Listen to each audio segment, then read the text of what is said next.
MV. Govindan നടത്തിയ പ്രസ്താവന ഒരു പോസ്റ്റർ രൂപത്തിൽ ഇപ്പോൾ സമൂഹ മാധ്യമങ്ങളിലൊക്കെ പ്രചരിക്കുന്നുണ്ട്. RSSുമായി സഖ്യമുണ്ടാക്കുന്നതിനായി വേണ്ടി വന്നാൽ മോഹൻ ഭാഗവതരെ കാണുമെന്ന് എം.വി. ഗോവിന്ദൻ പറഞ്ഞു എന്നെഴുതിയ ഒരു പോസ്റ്ററാണ് പ്രചരിക്കുന്നത്. പോസ്റ്ററിൽ എം.വി. ഗോവിന്ദന്റെ ചിത്രവും ഒപ്പമുണ്ട്. സംഭവം സത്യമാണ്, പക്ഷെ ഇങ്ങനെയാണ് സംഭവം എന്ന് മാത്രം.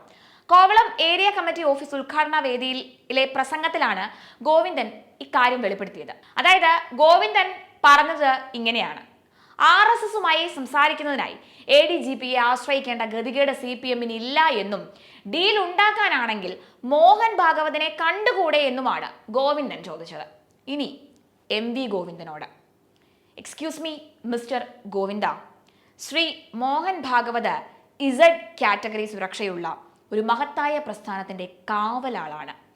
60,000 ശാഖകൾ, 120 ലക്ഷം RSS അംഗങ്ങൾ, 70 ലക്ഷം വിശ്വ ഹിന്ദു പരിഷത്ത് പ്രവർത്തകർ, 3 ലക്ഷം ബജറംഗ് ദൾ പ്രവർത്തകർ, 90 ലക്ഷം ട്രേഡ് യൂണിയൻ അംഗങ്ങൾ, 70 ലക്ഷം ABVP അംഗങ്ങൾ, 10 കോടി BJP അംഗങ്ങൾ, 17.5 കോടി BJP വോട്ട് ബാങ്ക്. അതിനൊക്കെ പുറമെ 30,000 സ്കൂളുകൾ, 50 ലക്ഷം വിദ്യാർത്ഥികൾ, 3 ലക്ഷം അധ്യാപകർ, 500 പ്രസിദ്ധീകരണങ്ങൾ, 5000 മുഴുവൻ സമയ പ്രചാരകന്മാർ, 1 ലക്ഷം ആർമി മെൻ കൗൺസിൽ, 18 സംസ്ഥാന ഗവൺമെന്റുകൾ, രാജ്യസഭയടക്കം 283 MP മാർ, 120 പത്രങ്ങൾ, ന്യൂസ് പേപ്പർ, 85 ചാനലുകൾ, ഒരു ആപത്ഘട്ടത്തിൽ ഭാരതത്തെ സഹായിക്കുവാൻ ട്രെയിനിങ് ലഭിച്ചിട്ടുള്ള 1 കോടി ശിക്ഷകൾ.